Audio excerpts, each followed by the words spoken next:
Dirt roads to rock crawling, two-buck chuck to screaming eagle, moonshine to 50-year-old single malt.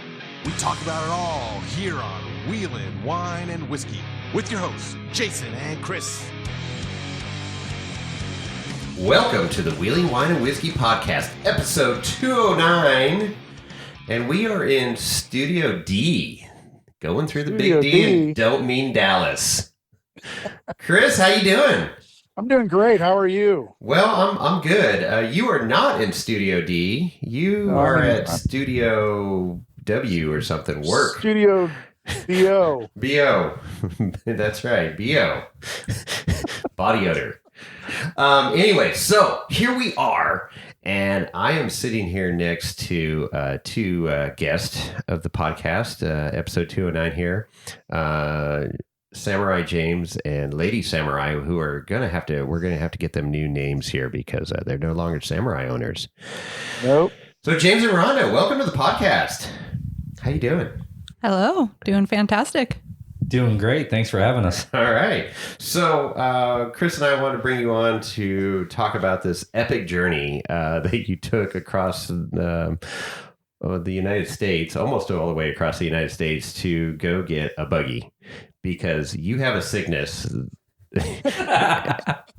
And I think I contributed a little bit to the sickness, and sorry, not sorry, but yeah. So we wanted to document this journey that you just came back from, and I got to join you guys.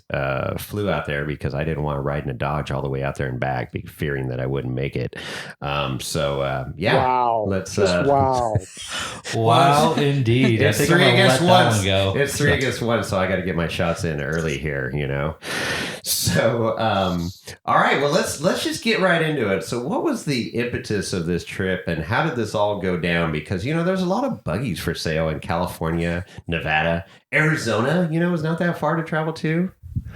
When he was on the buggy search, the one thing I told him to do was keep west of the Rockies, and we see how well he listens. Oh boy. Hey, when you find the right one, you can't pick where it's at. So you how many hours would you say that you're searching the old interwebs there for on your buggy search? Too many to count. Too many to count. Well, decline to state is what he's saying. So you were sending me all these, hey, check this one out. What do you think of this one? And look at this. And you had a criteria. What was your criteria that you were looking for? I was just looking for something that was more or less done right. I've had a couple rigs now that we have bought, and there's always been a major honing out process to get it going.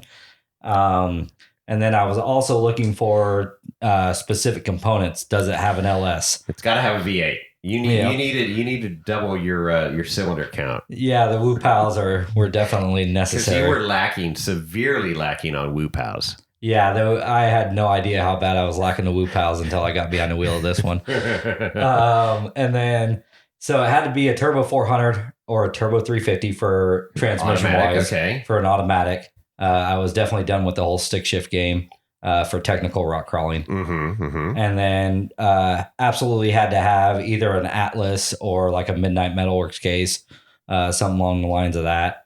And then was looking for 1 tons or better and coilovers and 4-link.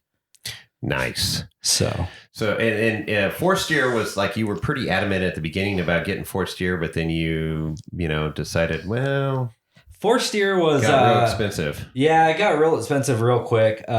We actually went through the process of doing a paper build with Jason Hussman, Hustle Nuts, and we found out that just buying the parts new, we were in the neighborhood of $50,000-$60,000, no problem. Right. And that's not even assembling the buggy. No problem. Well, that's hashtag Chris money with no problem, but 50,000 is a problem. Yeah, it's a lot of problem when you don't have Chris's checkbook. So. So I realized that wasn't going to be the right way to go. So then we just started looking for rigs, and I found that just about every good quality rear steer, you're in the neighborhood of 55,000 or more. Plus, yeah. Plus. So I think that was just, obviously that was outside of my budget right there. I figure, that's something that as long as it has the right axles underneath it, you can add rear steer for, fairly cheap compared to buying a rig with it. Right. Rhonda, did you have any criteria that you prefaced James with of finding this buggy? I just wanted a badass rig, so wasn't too particular. Does it have air conditioning or heated seats? It's got air conditioning. It doesn't have a windshield. Yeah. He's going to put heated seats in it. That's one of the upgrades he's allowed to do right away. Yeah. Heated seats. That's cheap. On Amazon, you can get it cheap. Yeah, I think the only criteria that I have right now is I'm supposed to leave it alone and just wheel it for the next 2 years. Well, and there's some 2 years bullshit. There's as the buggy sits, it's fine, but there's some things that obviously you're addressing now to make it more better. Just had a small list. When we went and looked it out, just really small stuff like.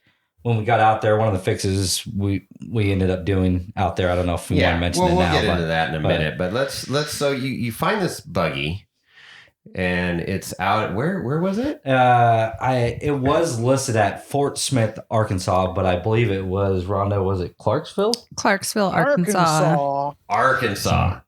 Arkansas. So, and it had every component. Like I said, that met that list and even had some higher quality parts that I was not expecting, which was a bonus. And to me, it was the best fit for me for what I was looking for. I mean, it was minus the rear steer, but like I said, I can add that down the road if that's a way that I would like to go. Yeah. I contacted the gentleman who had the buggy and we just started talking back and forth. After about 2 weeks of talking, I was like, okay, what can we do to make this happen? Right. And financially wise, what was it going to take for me to be able to pull this off? And so we were coming into wintertime, which is my overtime season, my busy season. So I knew if I had a good winter, I could make a serious run at it. And I told the gentleman, I was like, hey, I don't have the cash in hand at this point in time. I definitely want your buggy. I mean, if you're willing to do, a time commitment thing for this X amount of time, and I can even put a deposit down, is this something we can make work? And so we talked about it for quite a while, and he's like, you know what? Well, let's make this work. Let's see what we can do. He gave me the chance, and then, which it was kind of on light paper, because I'll be honest, I didn't know if I could pull it off. And obviously, he doesn't know me. Right. He's unsure, whether or not I'm going to come up with that kind of cash. You're some crazy Californian. Yeah, exactly. So we just kind of, kept in touch and, things started really panning out. I gave him progress reports. Like the big one was for him. He knew I was serious when I sold my rig. Yeah. You sold, did you already have the blue Samurai sold at that point? No, I think I sold, or did I? No, I didn't have the blue one. I still have both Samurais. Yeah, so you sold the blue one first. Sold the blue one first. I told him, sent him, the photos like, hey, it's gone. She gone. Working on Black Betty now. Yeah. And, about 3 weeks to a month went by, and then that one was gone too. Right. So he knew at that point I was extremely committed. Yeah.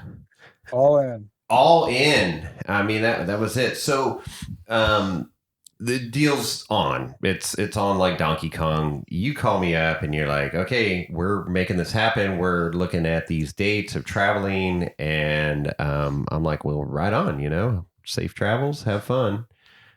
And then what happened, Rhonda? James had a birthday and you went out to dinner with us and it all went downhill from there. It went downhill in a hurry. So we're sitting there. What was it? Lucky Dog?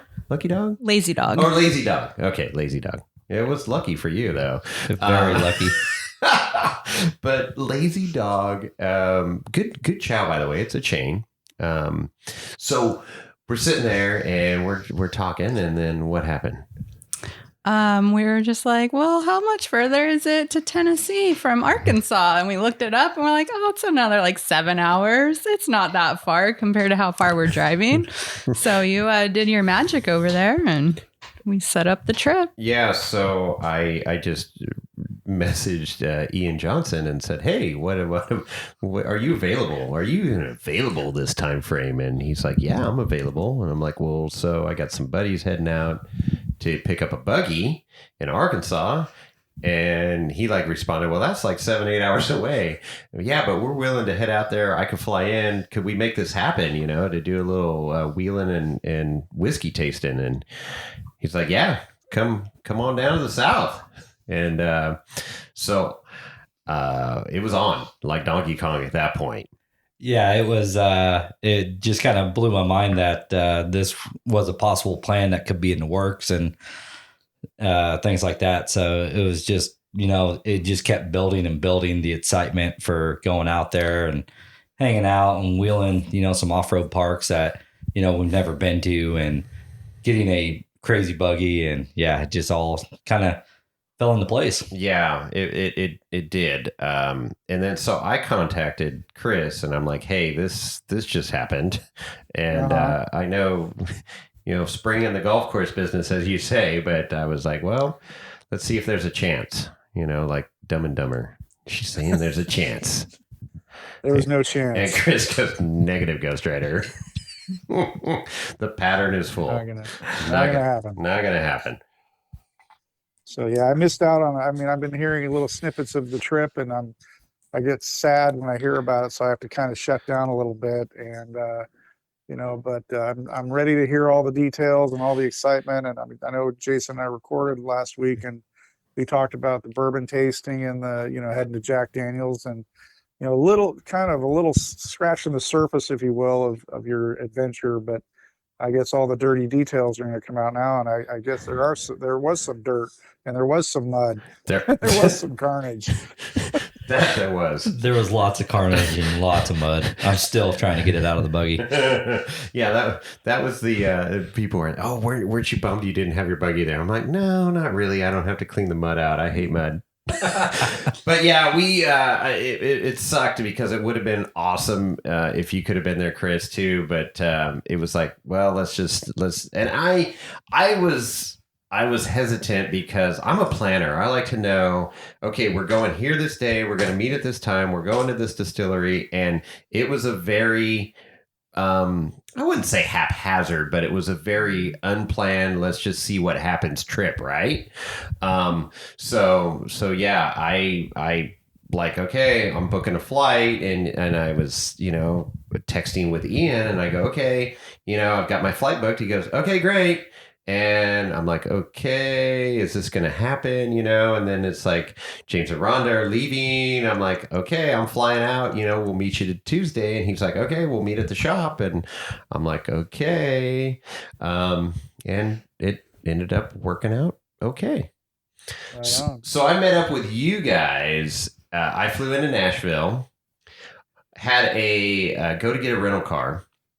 And I had rented the cheapest. I went round and round to try and rent a cheap rental car. And it was, I think I told you on the last podcast, there was 80 people in line.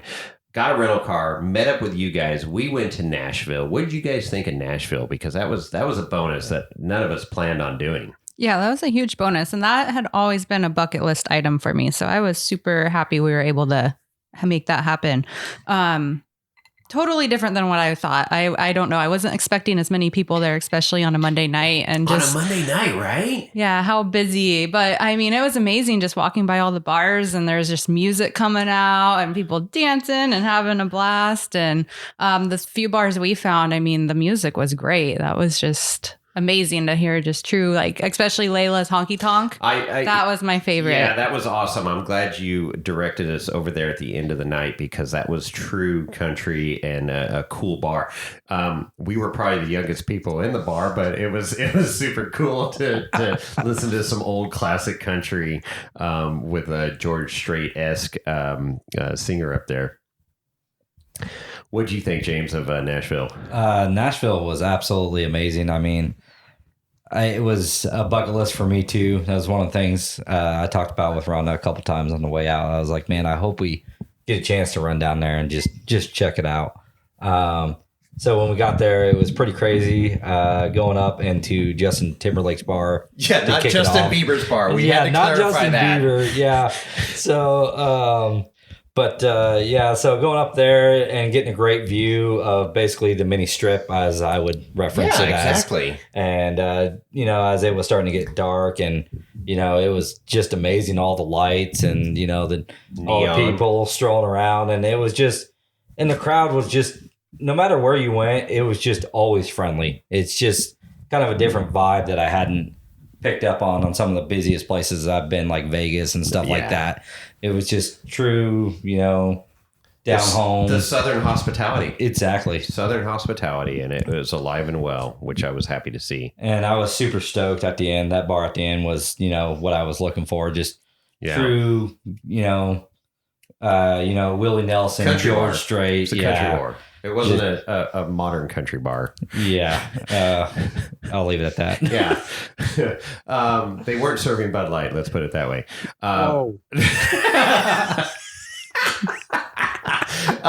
So then the next morning, we head over to Big Tire Garage.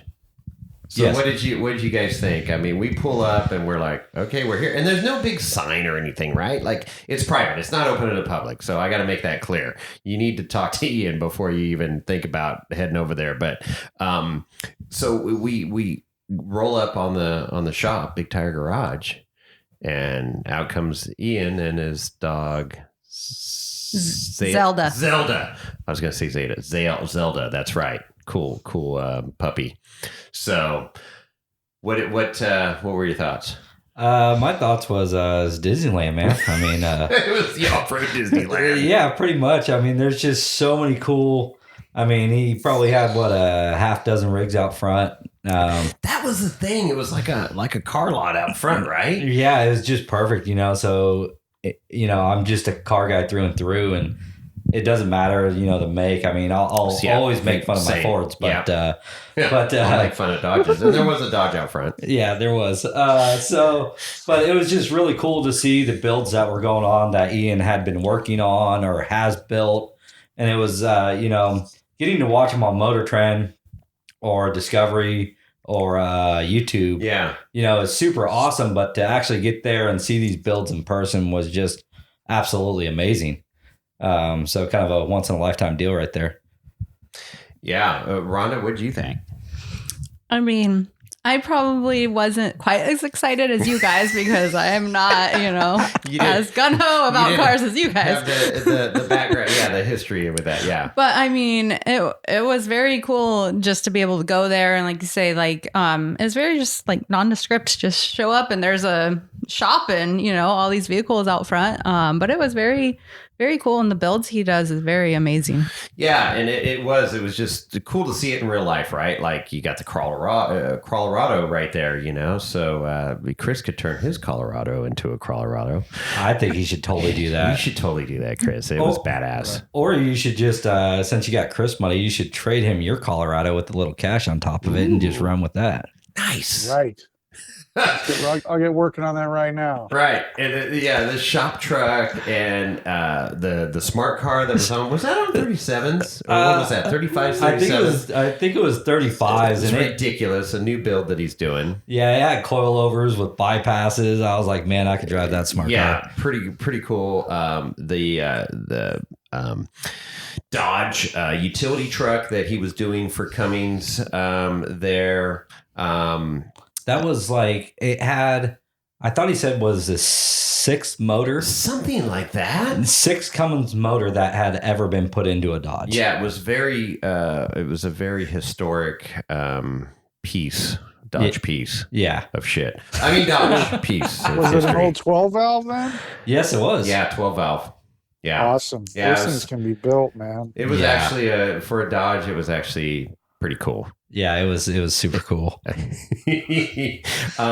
So we go into the shop, and I mean, first of all, I gotta say, Ian is the real deal. He was super hospitable this whole trip, and he could have easily blown us off. Like, oh, here's the shop. Okay, here's a quick tour. All right, we'll go do this, and then you guys have a nice rest of your trip. But he was super accommodating the whole trip. I was I was actually blown away that he spent that much time with us. It was so, down to earth, just an average Joe, right? He just wanted to go have fun just as much as we did. He did. Yeah. He was super excited. That's cool. It was. And to go into the shop, it was like, holy smokes, there were so many projects going on. And I mean, it's a big shop. It's 4,000 square feet or something, but I mean, it is jam packed and everything's on wheels. So he can move stuff around to do shoots and all the stuff that you see on YouTube. And then of course the professional, 4-wheeler TV stuff and all that when people come in. But, the shop was pretty cool, huh? Oh, shop was amazing. That was living the dream right there.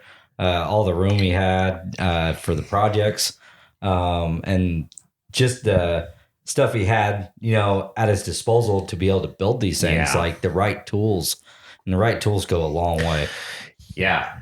Everything was on wheels except for the plasma table. That's a permanent fixture where it's at, obviously. But the first thing, I got to back up a bit. He showed us the whiskey collection that he has next to his coffee maker, right? So it's pretty cool. So he gets coffee in the morning. Wait, whiskey right next to the coffee maker? Yeah. So that's awesome. Yeah. So he had, I don't know, 12, 14 bottles of whiskey right there. Yeah. One of them had the old elk was there with the Wheeling Wine and Whiskey sticker on it that I gave him at Trail Hero. So that was cool. And then one had an RCV toilet plunger on it, the orange boot. Called the toilet plunger. But it was cool. It was cool to, stuff that you see in the videos and stuff to actually see in person. The Ivan Stewart's offer a game, which we'll get into here in a little later. But and then to go into the shop and it's there. The bomber's sitting there. Unfortunately, no axles and was stripped down because he's getting ready to. I guess he blew the motor, no oil pressure. But yeah, he had an event that he was already committed to, and he found out, I believe, the night before that it had no oil pressure, and he's like, "Oh, let's see how far it runs." Yeah. And still went out there and put on a great show, and did the event. And by the end of the day, he said he had overheated it to about 250. Yeah. And no oil pressure. Crazy hot at 4 running. PSI oil pressure. And the thing kept going. Testament to LS's. Right. But he's going to, either paint or powder coat the chassis. So, and then he's got the TJ that he was converting to an LJ with the Genrite kit. Yep. Which he had a lot of great things to say about that kit, which I think would be an awesome project to do. And if I had Chris money, and then he was working on his trailer. There were so many things. It was just like eye candy on high. It was like, oh my God. Oh, yep. Oh, I didn't know where to look. Squirrel. It was. And Rhonda's like, okay, this is cool.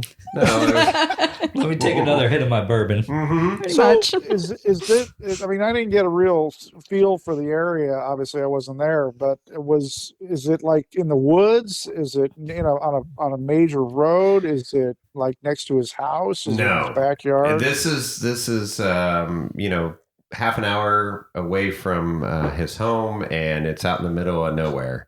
He bought some property, built this, Miracle Truss building, which I asked him a ton of questions because, I'm trying to get the Nevada thing going and may have to build a shop if it doesn't have a shop on the property. And super cool to see in person. And he actually had another Miracle Truss building sitting there with all the supports and everything that he's going to add. He's going to build another building there. So he's got some property there to work with that he bought a few years ago, and with the intention of, building this whole thing up and making Big Tire Garage, which was cool.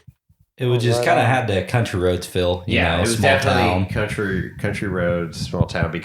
So we went to an Ace Hardware on the way there that was like, 10, 15 minutes away? Yeah, about that. Yeah, but otherwise, there's nothing else really around there.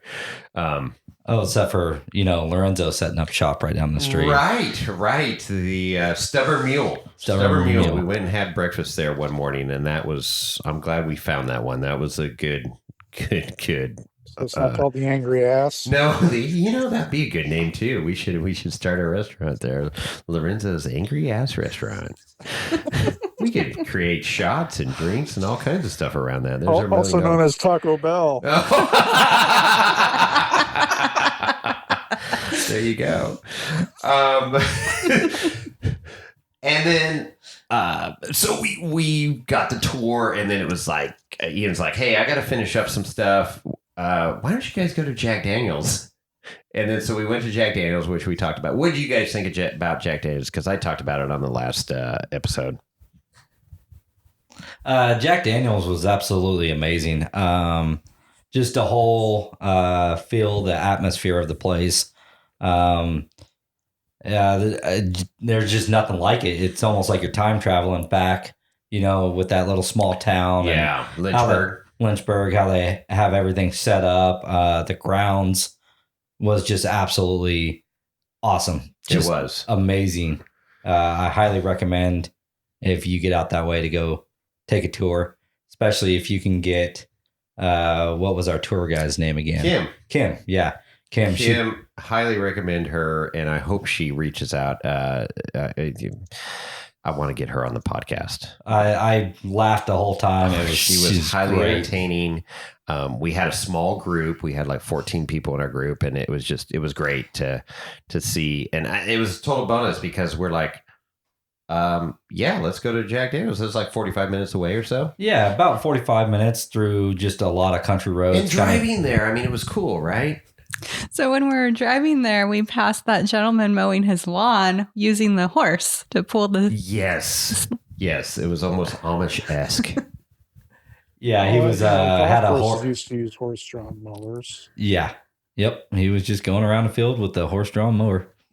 Yeah, because these I call them estates. I mean, they're generally brick homes because you're in tornado country there. But holy smokes, I mean, just no fences and just wide open, a lot of grass to mow. And too much grass to mow. Beautiful. Yeah, but if you're doing it with a horse, you're fertilizing while you're mowing. Well, that's true. That's true. Kind of killing two birds with one stone right there. Yes. So yeah, that was Jack. And then we got our bottles etched and all that. That was kind of a cool experience too. Yeah, I think they were getting a little nervous about how many bottles we were taking out of that place. Well, and it was getting late, right? Like they were getting ready to close by the end of our tour, and it takes like an hour plus to do all this etching. And I don't know, we hit it just right, and they were able to accommodate us, and wonderful experience. It's not that much. It's like $12 to get a logo or a picture. They got all these, pre art, I guess you call it, the different sayings or whatever, and art that's already there. Yeah, correct. And, and if you guys are wondering how it comes out, you guys just got to look at the Wheel and Wine and Whiskey bottle. I mean, that thing's a work of art. They did a great job on that. We'll get that up on the IG. And then if you just want, you could do 3 lines with like up to 15 letters each, 15 characters. And that was like $9, So the etching is inexpensive. You go into the bottle shop with a shopping cart, if you're Wheeling Wine and Whiskey, and load up, and then go over to drop them off and get them etched up. So it was pretty cool. It was awesome. Yeah, very good experience. I do want to give a shout out to all the employees there at Jack Daniels. They were so friendly and accommodating, and like any question, they went out of their way to make you feel, like you were important and to help you get what you wanted. Like they were just so genuine there. The whole town of Lynchburg, right? I mean, we went into that little town square area where all the shops and restaurants are, and they've got the shuttle that takes you around, and the shuttle driver was great. You're right. Everybody was super nice and hospitable, and again, that Southern hospitality was alive and well in Lynchburg, Tennessee, which was great because we didn't know. We didn't have reservations. Ian was trying to get us a reservation, for a tour. And I'm like, my biggest fear, again, I'm type A planner. I'm like, okay, we got a tour at 2:00. We got to get there. We didn't have a tour. We drive out there and we drive into the parking lot, and there's a guy there, and he goes, oh, you here for a tour? And we're like, yeah, we don't have any reservation. Oh, no problem. Hop on the shuttle and head on in. You're going to go right once you get into the distillery shop there, and they'll get you set up with a tour. I'm like, okay, so it's not sold out? He goes, oh, no, we're not sold out. You're fine. And I was like, oh, thank God. Might have been a different story on the weekends. But yeah, you're right. It might be. I don't know. But it was just, for me, just letting it happen was tough. Especially if it would have been on a Good Friday. Yeah, right? Or Good Friday, where they hand out the bottle of Jack Daniels to everybody when they get their paycheck. Right. We call that So- Good Friday. Go ahead. What did you? Lynchburg is a dry county, right? Or it's in a dry county. mhm. So did you eat at any restaurants in that area? And we're like, there's no alcohol served at all, no wine, no bourbon, no beer. Unfortunately, we were running incredibly short on time, and the bourbon shopping kind of took up a lot of our eating time. Yeah, getting the bottles etched and all that. But there was Mary Bobo's, right? It was called Mary Bobo's. The shop I remembered because I have her cookbook, and they have the restaurant there, and I really wanted to eat there, but it closed at 2:00 or 2:30. Yeah. What? Yeah, it closes early. So, and I guess it's like family style and it books up. So that's one thing, pro tip, that if you are headed to Jack Daniels and Lynchburg, Tennessee, you need to make reservations in advance for Mary Bobo's. And so it's just a reason to go back. We've got many reasons to go back, but this will be good because I guess it's like, you know, sit down and it's family style and they bring out whatever, you know, Southern cooking they're doing that day. And I'd love to go back and do that, but yeah. But Chris, you're right. They don't sell alcohol anywhere else. The only exception is they're at Jack Daniels in the at the end of the tour, you're able to buy bottles, but that's the only exception they make in that county. And the tasting just happened like within the last 5-10 years, something like that. It's recently when they were able to do tasting after the tours. Well, it turned striking into that county off of where I can live in the United States. I guess it turned into they were able to get a exemption for educational purposes, and that's how It's very educational. And Very that- educational. and that's how I'm they were being able to start educated. doing tastings. Wow. Yeah, it was educational. I mean, the history is immense there, and the operation, the size of the operation is staggering when you actually see it in person and what they're doing to produce Jack Daniels, right? And how many, millions of gallons of Jack Daniels they're producing. It's insane. Insane. Well, yeah, I mean, they're probably the largest employer in that area. Oh, and, for sure. Money talks and bullshit walks, as we all know. So, Yeah. Yes, exactly. What was the 14 million? What was it? 2,000 barrels a day. We mentioned that on the last podcast. I mean, I just got to think that the warehouses that hold these 2,000 barrels a day, if you figure that they're not bottling, 365 days a year, but I mean, or maybe they are, but I mean, holy crap, that's a lot of barrels. It's a lot. Yeah. So that was cool. So we come back and Ian's texting us like, are you coming back? Well, no, we're kind of buying whiskey and we're going to be late. And he's like, okay, I'm leaving. We'll catch up with you tomorrow. And that was our wheeling day. So where were we headed the next morning, James? We were heading out to Adventure Off-Road Park. But Yeah. we also had a couple things that we had to get done on the rig. Oh, you're right. Let's not skip over that. Go ahead.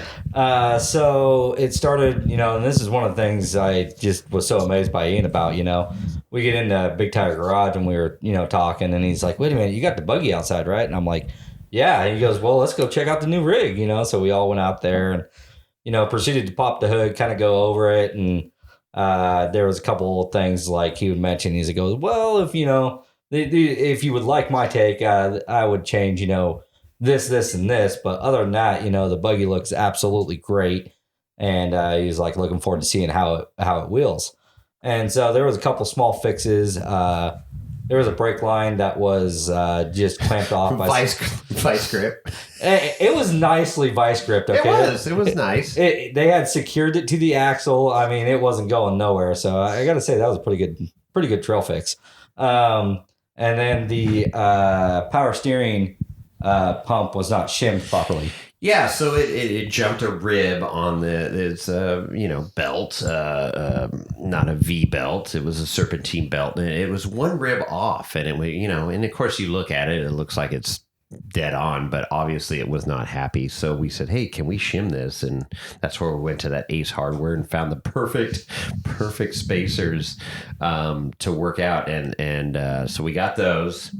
Ian threw in, so talk about that. The brake line. So on the way out, we were calling everywhere. We stopped at 4 Wheel Parts. I think that was in Arkansas, right?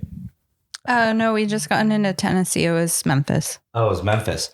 Okay, so we were trying to hit all different places to find this brake line because, I would have ran it pinched off anyway. But I'm one of those people that I like to have everything working on my rig. And so the last thing I wanted to do was show up to Big Tire Garage and like, Ian, can you fix my jug, please? Yeah, we need all this stuff fixed. Right. Special episode of Big Tire Garage. Right. So we were able to get there. And he's like, when I showed him that, he's like, oh, that's no big deal. I got a pile of those in the parts out back bin kind of deal. So we were at Jack Daniels, and I get this text, and he goes, hey, I got your brake line. I'm just going to throw it on the driver's seat of the buggy. And sure enough, we get back to Big Tire Garage, and Ian's gone, and there was the brake line sitting there. We go, oh, this will work out perfect. Yeah, brake line was sitting there. He even threw in a bottle of brake fluid. He did. He put like a really good quality brake fluid, like .4, wasn't it? With like, I don't know the brand name, but it was some highfalutin shit. Yeah, it was some very highfalutin stuff, but I kind of planned ahead. I didn't know what was going to happen or what was going to go down, so I think I brought pretty much the whole world to Tennessee. You brought so many parts. You brought jack stands, parts galore. You hoses, fuses. You had a Dodge, man. Well, I did drive a Dodge out there, but I packed like I was driving a Ford out there. So I was trying to get that comment in before you said that. Okay, all right, whatever. I was going to say, yeah, you're driving a Dodge too, but not knowing, and that sucks because I always, when I like to do all my work in the garage as well, not work on the rig on the trail. I don't want to be that guy. You didn't know what you were coming into. You're going on this guy's word, which ended up being good. But you didn't know what you were going to get. And that was one of my biggest fears was like, is the buggy good? Is it got something major mechanically wrong when you get out on that trail and hit the throttle and frickin', differential shoots out or something, or a drive line, you just don't know, but it all worked out great. Yeah. That was the biggest relief when we came around the corner and we looked over like, there's the buggy in the driveway. Like, it's real. It's here. It's happening. Because that was definitely a concern on going all the way out there. And it looked exactly like everything did in the pictures. So that was huge for me. And you guys developed a relationship, before, during this process. And then, so you felt good about going out there, obviously loading up everything and like, okay, we're going to go pick this up. And we got a wad of cash that you're carrying out there. And it's a commitment. It's a leap of faith, and it's like, okay, you want to trust people, but people get screwed every day of the year. And it's like, okay, hopefully this all works out. And it did. It did. The guy was deliverance. The guy was good. His name was Chris, so he's an okay guy. Yeah. Exactly. So who knows? So we ended up, grabbing the brake line, and we grabbed found some perfect spacers to reshim the power steering pump, and so here we are. We don't get back, I think, to the hotel until about 8:30, 8:45. It was late. We were all running on fumes. We're like, we got to get this done before, Yeah, Ian was coming the next morning. So he goes, another hospitality on high. He goes, hey, you guys don't need to drive your truck with the camper on the back and trailer out to Chattanooga, which is about 2 hours away. He says, I got a double trailer. I'm going to hook that up. Put the LJ on there, his badass freaking race LJ. Yeah, that LJ is something else. Ultimate Adventure LJ. And then he goes, yeah, I'll meet you at the hotel and you can throw your buggy on the back. And we're like, okay. Not going to argue whatsoever. So we're working on this buggy at night, and shout out to the Comfort Inn, Sleep Inn. It was called in Columbia, Tennessee. Nice. I mean, not 5-star, but it decent. It worked for our needs perfectly. I got a room there, and there was plenty of room for parking. And you guys stayed at a little nice RV resort, not too far, 5 minutes from there. The first night, and then I'm like, you should just park in the parking lot unless, we'll see if they say anything. They never say anything. We're working on this rig. 9:30 at night. Yeah, go ahead. 9:30 at night, starting up an LS to bleed the brakes and everything. Yeah, so we wanted to test the belt and make sure it didn't jump off right when we shimmed it. And I'm like, all right, let's fire this bad boy off at 9:45-ish. It was after hours, let's say. And no, so shout out to the Sleep Inn in Columbia for not kicking us out. That was good. Little trailer buggy maintenance there in the parking lot. We spent an hour and a half or so working on it, and that paid off huge dividends because didn't jump a belt. The brakes worked, and you sealed the gas tank too. You had a little pinhole where the sending unit was on the gas tank. Right. Yeah. So it worked out really well. We were able to, 8:00 in the morning, we were out there with the buggy unloaded, waiting for our Uber, Mr. Ian Johnson. So that was super amazing of Ian to come by and pick us up like that. So we loaded up and headed out to the park, and it was just such an awesome drive out there. I mean, not only just the scenery, but it's just, again, the country back roads and things like that. And it was gorgeous. It was nice not driving and be able to take in the scenery, like you say. And you're riding with Ian motherfucking Johnson, on the way out there. So we had 2 hours, and oh my God, the stories he has. I mean, the guy's cool. I mean, he's genuine. That's the word that keeps coming back to me. He's super genuine. What you see is what you get. There's no pretentious bullshit or anything like that. And I even, threw it out there. I'm like, hey, I got some questions to ask. If I overstep my bounds, let me know. And he's an open book and super cool guy. And obviously has traveled back and forth across the United States several times.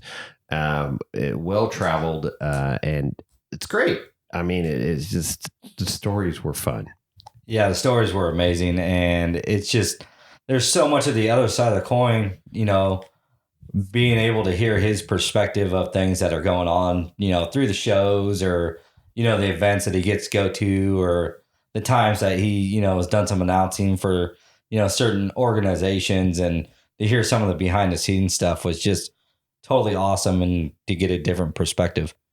Yeah, for sure. What did you think, Rhonda, going through the countryside there out to Chattanooga, Tennessee? Oh, it was a great drive. Absolutely beautiful. I'm blown away by how beautiful it is back east. Like, I don't know what I was expecting, but I was just blown away by Arkansas and Tennessee. But yeah, the ride out there was great, and the stories were definitely very entertaining. It was. It was green. Very green and very dense. Very vibrant green too, like just a different green than we get here. For sure. So we roll up. It was raining a little bit off and on. So we're like, oh boy. And luckily, talking with Rhonda, she's like, forecast call for rain. You might want to load up your rain gear. So I grabbed my rain gear out of the camper and threw it in my duffel bag. And thank God, because we get to AOP, Adventure Off-Road Park, privately owned, right? Because it's not like Hollister or anything that we're used to out here. No, right. The public lands are limited or non-existent out there, and so you got this private park, and Ian's like calling the owner and like, hey, we're coming out, and he's like, yeah, no problem, there's already a group out there, and just pay your fees and stuff. And it was like $40. Yeah, I think it was $20 a rig or something like that. Something like that. We paid, and so we roll up out there. So I'll let you guys take over from this point, because so you got first of all, you buy this new buggy. You get escorted or driven by Ian Johnson now to AOP, which is like this very cool park that's well known in the off-road industry. And we roll up and go ahead. Yeah, it was just can't believe like somebody needed to pinch me, is this real? But so we roll up out there and we start unloading the buggy, and there was a couple people that were already there. They were kind of, they saw, Ian out there, came over to say hi, and then, they were looking over the rigs and they were asking me, they're like, oh, is this your buggy? How does it do? And I'm like, I don't know. We're about to find out. We just got it. And the one guy was like, what do you mean we're about to find out? And I'm like, well, we just drove out from California to Arkansas to pick it up and then drove to Tennessee, and we're going to give it a shot. And he goes, you guys are nuts. Well, yeah, certifiable. And yes, for sure. Yeah, and it's just different wheeling. Like we got unloaded, and then out here, going out on Rubicon Fordyce, you prepare for being out there like all day if something happens, right? So we're getting all of our stuff that we usually pack, and Ian just looks at us like, you don't need that here. You're like 5 minutes from camp. Be like, you're fine. And we're like, oh, okay. Like we definitely were from around there. He said, you're so close to the, to your trailer. If you roll it just right, you're going to land on the trailer and be good to go home. And it's true. He's not wrong. He's not wrong. So that absolutely killed me. I was laughing so hard over that one. But it was, when we turned around and finally came back, it was just, wow, we're here already. Like, it was crazy. It was crazy to me. Everything was literally 5 minutes away instead of like Fordyce, everyth's an hour away, Oh, yeah, or 10 hours away. Yeah, exactly. Yeah. So we got the rigs unloaded, and we started to, we hopped in the rigs and started to make our way out on the trail. Ian let us out, and the first run we kind of made up. That one, because it was so wet and muddy between the kind of obstacles that were there, we just we stuck our nose in it, but it just kind of wasn't happening. So yeah, we literally just left the parking area, like the camping area and everything, and within a minute we're in some serious shit. And he makes us hard right, and there's this, rock stair steps, and I'm riding with him, and he's giving it the onion, man. He is not shy on the throttle. I will say that about Ian. He builds his shit strong, and he's not afraid to wheel it. And that's the kind of wheeling out there, is all about hitting it with your purse, and it's the horsepower and the tire spinning game to get traction out there. And we gave it like 3-4 college tries, and it wasn't going. And he's like, okay, I'm backing off this thing. It ain't happening, because it was wet. So it was extra slippery. And you guys are sitting there behind in your brand new buggy watching this thing going like, what are we getting into? I was actually pretty stoked for it. But you guys know me. I'll go after the I do have to say that big obstacles. You're not afraid of obstacles, so that's cool. But so we back off of it, and we're turning around, and we hear Ian goes, oh, well, that's a new noise. And I'm like, oh, crap. Something's going to go majorly wrong. This is going to be the end of our day right at the beginning. But it was the tire hitting the anti-sway bar or something. So he's like, oh, no, that's fine. I'm like, oh, shoot. Okay. So then we head up these other trails, and there's names and stuff. And it's pretty crazy how many trails are up in there and different little offshoots, albeit not very long, but good. So we get in there, and it's raining, and I felt like we were in a rainforest, didn't it? Yeah, absolutely. It was just beautiful. But yeah, it was raining and just all the trees and then kind of fog up above. I mean, it did feel like a rainforest. Yeah, I was waiting for Toucan Sam to sit on my shoulder or something, man. It was crazy. Yeah, it was just so dense, and it was actually so dense that the rain really wasn't even getting to you, because how thick the forest is out there. Chris, are there ferns on the forest floor? No ferns. It's just trees every 2 feet, basically. Saplings, that were like, 4 or 6 inches in diameter or whatever. But it just, and tall trees that, and there's raining, and then, it was raining, and then all the leaves are like dripping, and even when it stopped raining, it still felt like it was raining because the trees were shedding the water. And So no shortage of winch points. no shortage of winch points, no. Some very questionable because they were small trees, but there's definitely some big monsters out there and stuff too. But so we're tooling up this trail, and you guys, James and Rhonda, were like following us right away and getting it. You were a little timid, though, I will say, James. You were afraid to hit the whoop house. One, it's brand new buggy. Two, you're not afraid of, or you're not used to 4 extra cylinders. 4 extra cylinders with probably more than what we decided it was 10 times the horsepower. Something like that. Yeah, it was pretty close to at least 10 times the horsepower that coming from a Suzuki to an LS. It was cool as the day progressed, right? We're going up these trails and it's wet, sloppy, mud. And Ian had trouble on a couple obstacles. And he's like, hey, go ahead in front. We're going to go up, this trail here. And you went in front and there was a really gnarly section, stair step, rocks, tree, roots. And you approached that section, and how'd you do there, James? If I'm thinking correctly, I believe the first one I did okay on. The second one I did have a little trouble on because I was still trying to technical. No, rock I'm crawl talking it. about the first one. You freaking walked it. The wall. The Yeah. wall. So the wall, there was probably that wall was huge. It was a big wall. How many feet you thinking?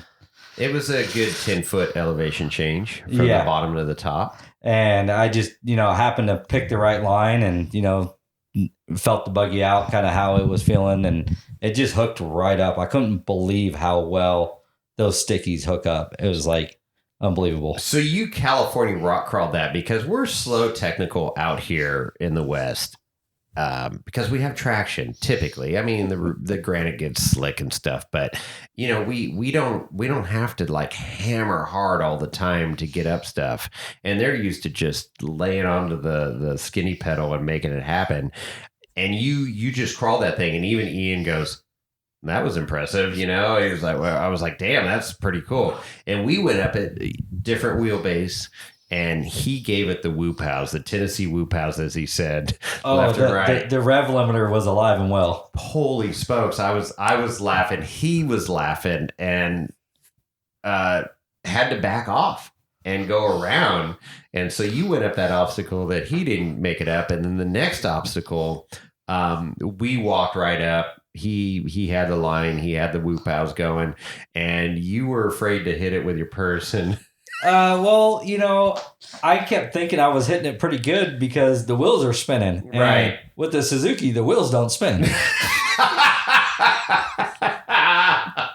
So I thought I had pretty good wheel speed going, but Ian had to walk down there and he was like, hey, you're in the South. Welcome to the South. Let it eat. Let it eat. That was one of the greatest quotes of the trip. He's like, welcome to the South. Come eat. And I was like, oh my God, that's so true because I was watching you. So I've watched you progress in this four-wheeling, journey. And especially at Trail Hero, it just pained me so much. You get lined up on a perfect line and you got to set up a rig, but the whoop house weren't there. You had no horsepower and you would just like rev up the engine, dump the clutch, and it was like, And now you got the whoop house, but you didn't know how to use the whoop house yet. You're still learning that. And it's like, dude, you got the motor. Just get into it more. And you did progressively, obviously, get to that. And you didn't want to just light it off and throw a drive shaft or anything. But right. It was, more and more started to use the throttle quite a bit more. And I mean, still, by the end of the day, getting into like 3,500 RPMs, I mean, that motor just sounds so mean, even at that low. Of RPMs for that thing. Yeah, 5,000's okay with that V8, by the way. Yeah. Just let her eat. Yeah, just let her eat. And once we started letting her eat, she started walking right up all the obstacles. Yeah, and that was cool to watch the progression and and for Ian there, like encouraging you on and you're hitting it harder and harder and then making it happen. How was it for you, Rhonda, sitting in the wrong seat, as they say? Oh, I love the wrong seat. So I was having a ball. It was so much fun. And I mean, definitely getting a lot of very muddy out there because we have the open wheel wells. So we were just what a gonna different run. experience, right? Because you used to have a firewall and you couldn't see the passenger front tire unless you stuck your head out the window. And now it's like right in front of your feet. Yeah, it's fun to get to watch it work and see what it's actually doing. It's a lot of fun. It is cool perspective being a tube chassis. And I look over at you after we were like halfway through the day and you had your rain gear on, thank God, because you were covered in mud from that passenger front tire.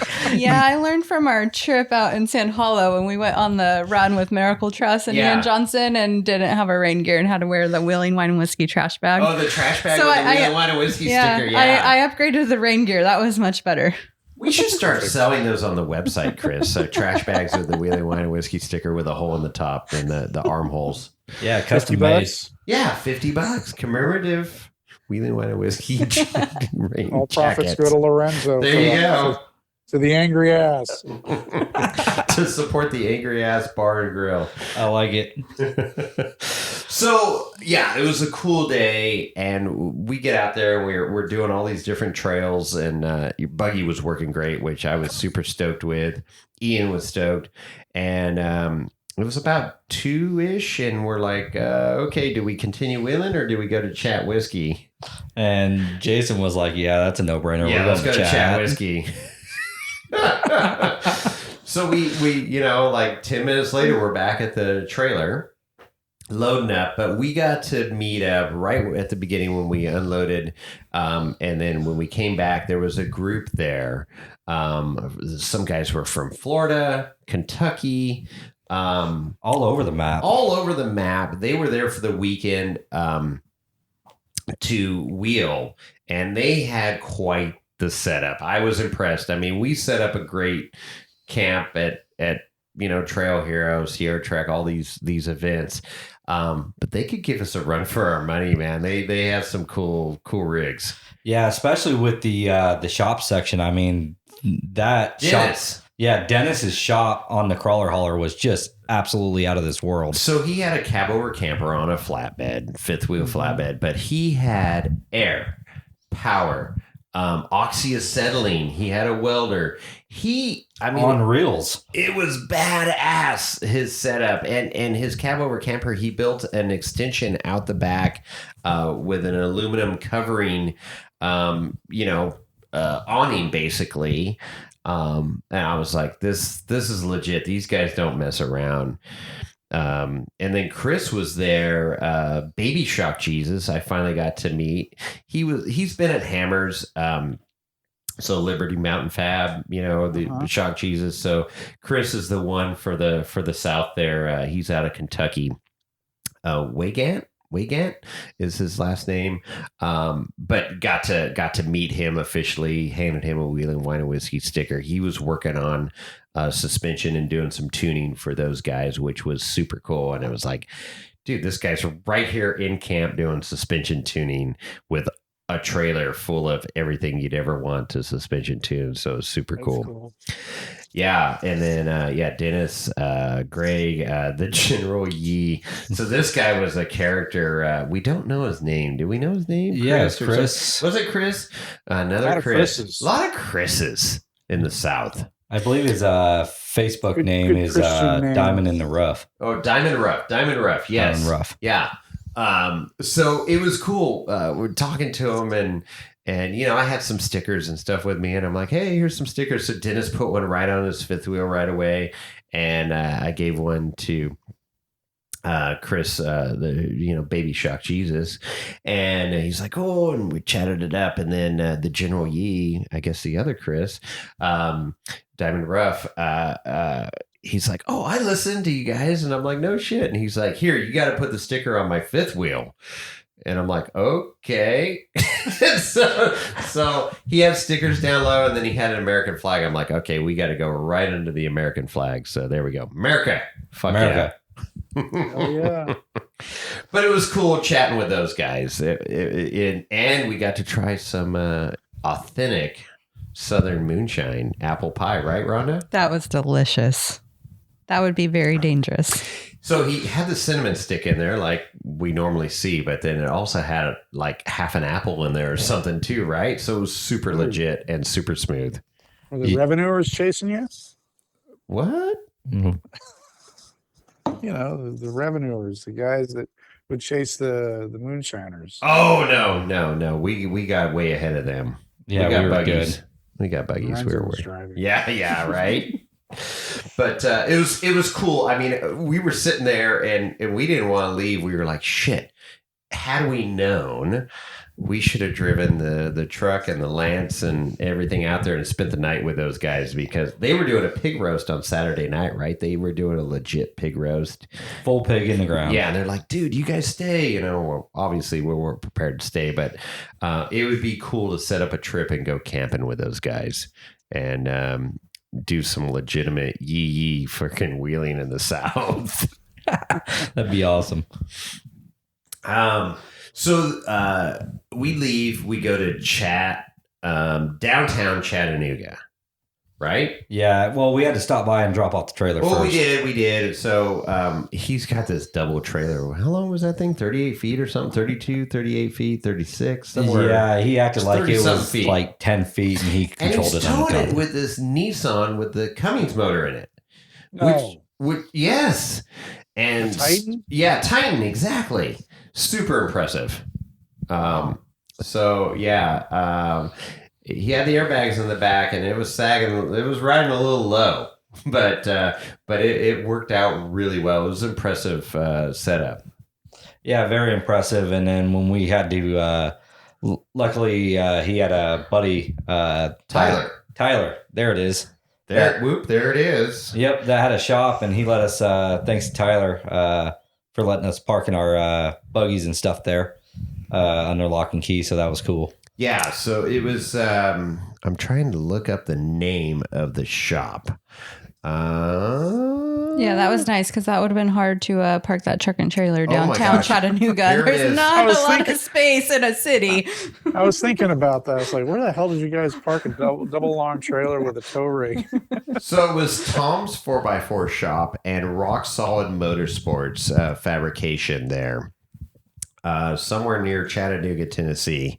And they had a little rock garden out front. They had a lot of cool builds. I guess they do a lot of 392 stuff in there and conversions and everything. A lot of LS swaps. There was a Gladiator out front that I think it was on. With traction boards? You were like security? I had to call that one I security. didn't have to call. Oh, okay. There was no traction boards, Okay. and it was on at least 43s. I mean, that thing was huge. It was an impressive Gladiator.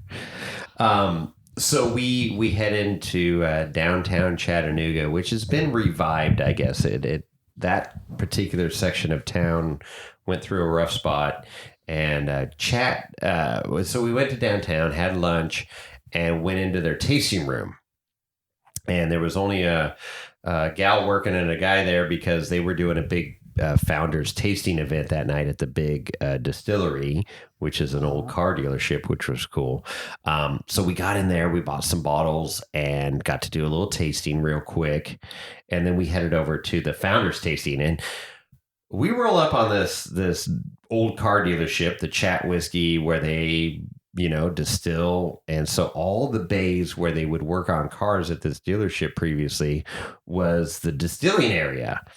And then the showroom is like their events area. It was this big round showroom, and it was loaded. There was over 100 people there, probably closer to 200 people there, I would say. Easy. And we're driving through the parking lot, and there's freaking a Lambo there. There's a lot of nice cars.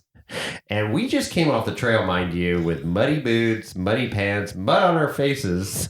And we roll into this teetotaling whiskey tasting. So what did you guys think of that? It was funny. We got a lot of looks when we first walked in. I'm like, what are you guys doing here? You don't belong here. Yeah. But we were with Ian Johnson. Say, do you know who I am? Exactly. Pretty much. It was like, yeah, we're on the list. Yeah, we were. So Ian calls the owner on our way there, and he goes, "Hey, we're heading into town." And he goes, "Oh, we got the founders tasting tonight. You guys should come over." And he's like, "Okay, I got 4." He goes, "Okay, you're on the list." And we do. We roll in, and Ian Johnson 4, and they're like, "Oh, here you go," and get escorted right in. I'm like, "That's pretty badass." It's all about who you know. It is, and like that was a first for James and I. We've never experienced that, so that was pretty cool. Yes. So I've done a lot of, wine tasting and all this stuff, but I was like, dude, I need to be dressed up. And Ian pulls out a nice clean Dixon flannel out of his rig, and puts that on. So he cleaned up. He still had mud on his face though, which was great, and shoes. But, we're just came off the mountain from Wheeling in rain and mud. Yeah, we were pretty caked. Yeah. So they had 4 different tastings, and we go in there and we're like, okay, and taste, and we're like, okay. We gave our opinion of each one, and it was fun.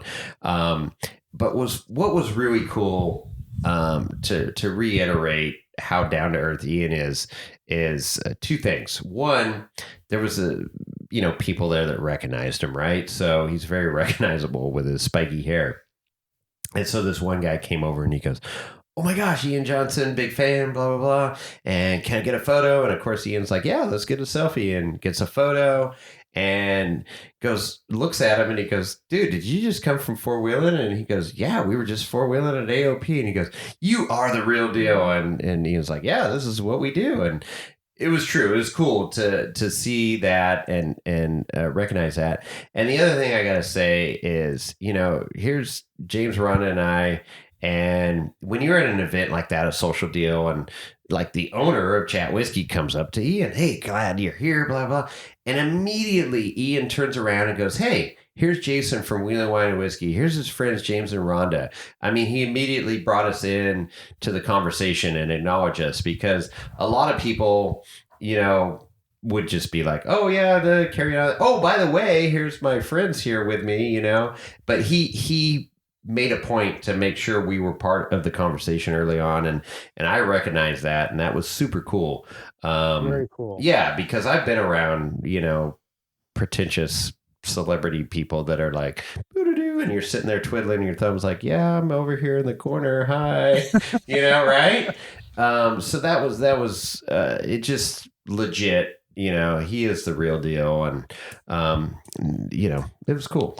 Yeah, and I also got to give it to the owner of Chat. I mean, he walked right up to me, and introduced himself and said, "Hey, I'm really glad you guys were able to make it. How do you like, Tennessee kind of thing?" Just was totally genuinely engaged with me, and it's like, not anything special. I mean, there's probably a bunch of other, VIP or highfalutin people there, and he's just hanging out and talking to me. It's Southern hospitality. Yeah. That's it. What do you think, Rhonda? Yeah, no, I agree with what you guys said. I mean, the hospitality there is just amazing. But the whole tasting event was amazing. Like I said, I've never been to anything like that before, so it was a fun experience. Another, never experienced, and I guess unknown bucket list item. So that was fun. Unknown bucket list item. That's a good point. Yes, like you don't know what you didn't have to drive. Yeah, you don't know what you don't know, and to get to do some cool stuff like that is unique and appreciative. Yeah, very. Yeah. So we head back to our hotel there, and we didn't get back till like 9:00 at night. Right. Yeah. So, which was absolutely, again, thanks to the hotel. I mean, going through, unloading the buggy after hours, loading it back up on the other trailer. Right. And I'm just leaving mud everywhere across the parking lot. That was that one IG post I did. Yeah. Tell me you've been wheeling in Tennessee without telling me you've been wheeling in Tennessee. Yeah. Yeah, it was just super awesome. And then, I think that about wrapped up the night, I think. Yeah. So we were done. It was a long day, a lot of fun. And then Holy smokes! So Ian drops us off and he goes, "Okay, well let's just kind of take it easy in the morning, sleep in a little bit, enjoy ourselves, and we'll meet up in the morning, mid morning, and head to another distillery that he had lined up for us." Ooh. So we hit the rack and wake up the next morning. Got to sleep in, chill, enjoy a little bit, and that's when we were like, okay, we hit the Waffle House 3 times already. We hit Cracker Barrel already. It's like, okay, we got our fix on those. Let's find something else, and we found the Stubborn Mule, and that was on. It was on the way to Ian's shop where we were going to meet, and it was in a strip mall.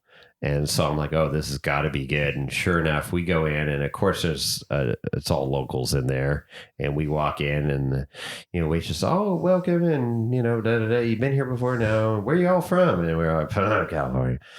What? Where you from? Where are you from? California. Oh. Get out. Right? The owners were actually from California, The so we were owners from okay. California, so we knew we were okay. But it's so funny, and it's kind of sad that we're not proud where we're from when you're back in there. I don't know. I just, the connotation, right? People think when you say California in those areas, they think of San Francisco or LA. And we're neither one of those, right? Everybody that lives here knows it's not that scenario. But it's a little sad that I was a little ashamed to be from California. But anyways, we were well accepted. And I order SOS, shit on a shingle. And it was on a biscuit. I haven't had that in a long time. Yeah, but it was on a biscuit with ground beef and this gravy and eggs. And oh my God, it was freaking delicious. You guys had great meals too. Yeah, I had biscuits and gravy, and James had what were your pancakes? It was banana bread pancakes. They were unreal. So super wholesome homemade stuff, and so good. We enjoyed that one thoroughly. What's the story behind the name of the restaurant? I don't know, but I bought a shirt. Yeah, you did buy a I shirt. did buy a shirt. I have no idea. Yeah, that's a whole nother podcast, maybe. I don't know exactly the name, but I know that Ian was saying the town has the big mule festival. Oh, out that's there. right. You're right. And so that is it. So they do mule days out there in this particular town, and there's a whole history behind it. And that is why, they tied into that and call it the Stubborn Mule. He did give us that history. I forgot about that. You're absolutely right. Gotcha. Rhonda, yeah. It was cool. And then, I dropped that photo on IG with Stubborn Mule there. So donkey, mule, I know they're not the same, but we get the gist of it here. Right, Lorenzo? Where's Lorenzo right now? Is your dog playing with Lorenzo? I think they're back in the backyard playing. Okay. Having a ball out there. Frolicking in the rain. Yeah. That's cool. Is it raining up there? It is raining. Are you getting rain down there? It rained earlier and pissed off the tournament, but whatever. Yeah. Well, you can't control the weather, as we all know. No, can't control the weather. No. We know that. No. So we have a great breakfast and meet up with Ian again and head out to, where do we go, guys? Leaper's Fork Distillery. So out in Tennessee, beautiful drive, and the homes get bigger and bigger and bigger as we're heading out to this distillery. And one was for sale, so I'm like, oh, I gotta hop onto Zillow, see what that one's going for. That's a beautiful, it was like a 3-story colonial, esque estate. It was an estate. Let's not call them homes anymore because they're no longer homes at this point. What was it? 6.3 million? Something like that. Out in Tennessee? Well, I think it was in that very highfalutin area where all the celebrities live. Hashtag Chris money at this point. Right. Well, it probably had horse barns. It probably had 500 acres. It Probably, had 8 bedrooms and 19 bathrooms or something. Right. 16 fireplaces. I don't know, but it was a beautiful place. And I was like, holy crap. But it's where a lot of the country singers live that live out there near Nashville, Tennessee. Uh-huh. And we roll up on this distillery, and it's absolutely beautiful grounds. 200-year-old cabin that is there on the property. That's like where you walk in. They have a tasting room off to the right that's part of the tour. A gift shop off to the left, and you walk through, and they welcome you, and you go out onto the grounds. And what's really cool is the distillery itself, where they have the copper pot still and everything, is all mortise and tenon, no hardware holding this building together. Oh, that's awesome. So super cool, but super expensive, as anybody in construction knows, to build. A craftsman.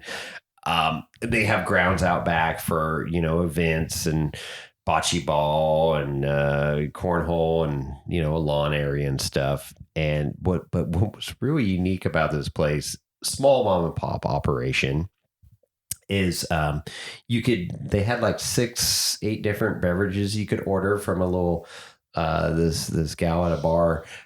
So we got a bourbon and ginger ale.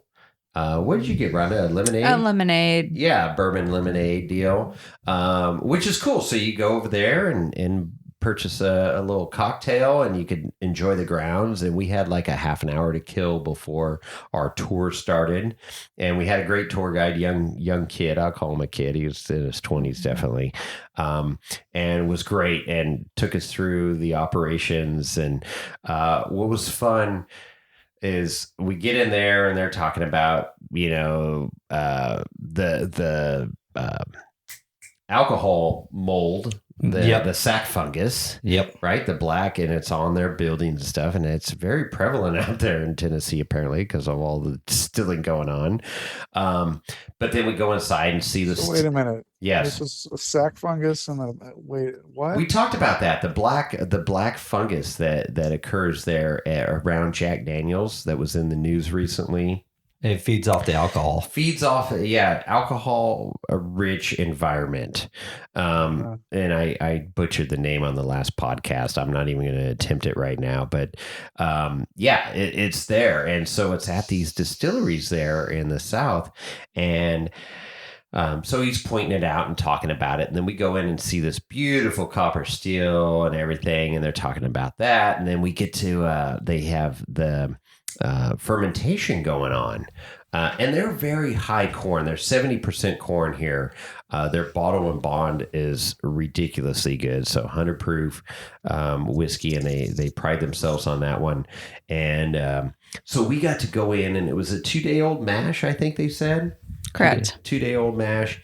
And you were the first one to run up there. Rhonda was like, me, and ran up the stairs and stuck her fingers in the mash. And what did you think, Rhonda? That was delicious. That was so sweet. It was sweet. Yeah, it was super sweet. I should have dipped my cup that I had there. your bourbon and ginger cup in there. Yeah. So it was cool getting to actually stick your hands in the yeast. Totally sanitary, because when yeast are going through the process of converting sugars to alcohol, they're producing CO2, which is, protecting everything. And it's all part of the, I learned from winemaking, but would love to get into the distilling arena here. This is pretty cool. So we got to do that. And then, they're taking pictures in front of the pot still and all that stuff. And then this guy that works there, I believe his name was Greg, comes over, recognizes Ian, and runs over and says, "Hey, can I shake your hand, man? Love your shows." And super cool. We spoke with Greg for a minute. I handed him a Wheel and Wine and Whiskey sticker, and he goes, "Hey, I listened to that podcast." I go, "No way, this is freaking crazy." It is cool, the reach, and he has a couple of Jeeps and talked about that whole deal. But it's just fun. The off-road community is alive and well out in Tennessee, I'll tell you that. Very cool. Yeah, and so then we go into the tasting area and get to taste their version of White Lightning, unaged whiskey, and then go to their bottle and bond and stuff. So there was like 3 that we could try. Got into the tasting room, and then in their gift shop. And of course, we're buying some bottles and all that. And I'm like, okay, this is cool. And the lady working there was great. Didn't get her name, but they support this mom and pop organization, has Freedom and Whiskey. And they produce these bottles, limited edition, obviously. And we wanted to buy one. Ian wanted to buy one. And we got into a big old conversation about that and helping out veterans and everything. And that's what the impetus is for this Freedom and Whiskey gang together. And they had sold out of all their bottles, but they're going to be doing it again. So I hope to I gave them my card and I said, hey, we need to do a podcast with you guys and support our troops and that whole organization. So Leaper's Fork, Tennessee Whiskey, we're coming for you. So hopefully we can pair up with them here in the future. That would be absolutely amazing. Yeah. They sounded like they had a really awesome program for the veterans going on that they're participating in, and be awesome to hear the full story with that. Yeah, for sure. But boutique, small production, distillery there, but highly, highly recommended for a unique experience in Tennessee if you want to do some whiskey tasting and check out the grounds. Yeah, especially on a smaller scale compared to Jack Daniels. It was nice to go to something that's, kind of tucked away in the corner. Very nice. Right. No, absolutely. Yeah, for sure. So Leaper's Fork was an incredible experience. And again, unexpected. Didn't know, just rolling with the program. Ian sets this tour up for us. But we cannot leave Leaper's Fork without one other story. And that is, we're sitting there drinking our bourbon lemonade and our ginger and bourbons, and the conversation comes up that we had at breakfast about your journey home. And I told you guys you'd be silly if you didn't stop at Hot Springs, Arkansas at the off-road park there, because it was on your way home. The guy you bought the buggy from, he was there with his club doing a veterans event. And when's the next time you're going to be in Arkansas with your buggy to go wheeling? And so I said, you need to make this happen. You guys go. I'm going to hop in, the plane and fly home. And there we go. And you're like, yeah, maybe we can make that work. And looking at maps, and yeah, it's right there. Let's do this. So you decided at that point pretty much to make that happen. Yeah, correct. And so we talked to Ian, and we're at the Leaper's Fork, and you say, yeah, we're going to stop by Hot Springs because that was his recommendation, right? Right. And it was also the guy we bought the buggy from, Chris. His group was there to help with an event that was being put on, which we'll get into in just a second. And he said, if you guys have the opportunity, come on by. We'd love to have you. Mm-hmm, mm-hmm. And so we're there, BSing, and oh, good. Glad you guys are going out to Leaper's Fork. And he goes, hang on a second. And he picks up his phone and walks off and calls Hot Springs, Arkansas off-road park and made a reservation for you guys. Yeah, he comes back. He goes, do you guys have a reservation? And I'm like, no, I think we'll figure that out when we get there. We'll talk to the guy who's got the club that's helping with the event, and we'll figure things out. And he goes, well, I just got you a reservation. You're in spot 46. Yeah, you're in spot 46. You're done. Cool. It'll be a late arrival, and the envelope will be on the door. And so then he looks at me and he goes, so are you going? And I'm like, well, no, I'm flying out, tomorrow. Now he goes, oh no, you need to go. And I'm like, okay. So we get back to Big Tire Garage, and he goes, so you going? And I go, all right, I got to call Southwest and change my flight. So what airport do I fly out of? And he goes, Oklahoma. I'm like, okay. So I call Southwest. People can say what you want about Southwest, but you know what you're getting. It's not a mystery. It's a no frills. You get your bag of nuts or snack mix Pretzels. and a soda, or you got your coupon to get a Jack and Coke, whatever it is. If you're in seating A, you can get whatever seat you want. You're in seat C, you're in the center section, and good luck. It is what it is, but going into that with that mindset, I call them up. They're super, great. They speak English. And sorry, not sorry. And I was like, hey, I need to fly out of Oklahoma. And she's like, oh, okay, there's a 5:30 and a 6:30 flight. I said, I'll take the 6:30 flight. She goes, okay, great. Well, you bought this with points and we're running a special right now. Let me hook you up with that.